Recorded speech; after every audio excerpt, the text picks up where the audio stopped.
तुम्ही कधी विचार केला आहे का की काही लोकांची प्रार्थना लगेच ऐकली जाते आणि काहींची वर्षानुवर्षे नाही?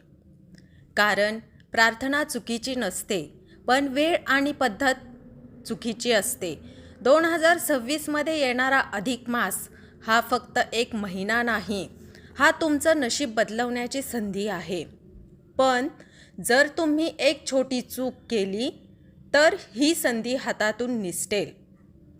व्हिडिओ शेवटपर्यंत बघा, कारण शेवटी मी सांगणार आहे ती एक गोष्ट जी तुमचं आयुष्य बदलू शकते. अधिक महिना म्हणजे काय? आधी आपण ते जाणून घेऊया. लोक याला धोंडा महिना म्हणतात, पण खरं सांगायचं तर ही सर्वात मोठी गैरसमज आहे. हा महिना अधिक आहे म्हणजे जास्त मिळालेली संधी. जेव्हा चंद्र आणि सूर्याच्या गणनेत फरक पडतो तेव्हा हा महिना जोडला जातो आणि हा महिना भगवान विष्णूंना अर्पण केला जातो. म्हणून याला पुरुषोत्तम महिना असे म्हणतात.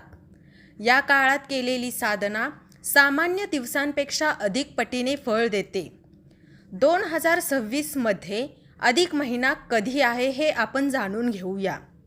2026मध्ये अधिक महिना हा महिना नेमका कधी आहे हे तुमच्या पंचांगावर अवलंबून आहे. एक गोष्ट लक्षात ठेवा, ब्लाइंडली इंटरनेटवर विश्वास ठेवू नका. तुमच्या स्थानिक पुजारी किंवा पंचांगानुसारच तारीख कन्फर्म करा. या महिन्याचं महत्त्व काय आहे? हा महिना का स्पेशल आहे माहिती आहे? कारण या काळात तुम्ही स्वतःला बदलू शकता. देवाला तुमच्याकडून मोठ्या पूजा नको आहेत, त्यांना तुमचं मन हवं आहे. जर तुम्ही या महिन्यात एखादी वाईट सवय सोडली, कोणाला मदत केली, रोज नामस्मरण केलं तर तुमचं आयुष्य बदलायला सुरुवात होईल. या महिन्यात आईची ओटीही भरली जाते. आईची ओटी कशी भरावी ते जाणून घेऊ आपण पुढे. आईची ओटी भरणं म्हणजे रिच्युअल नाही, ती तुमच्या आयुष्याची फाउंडेशन आहे.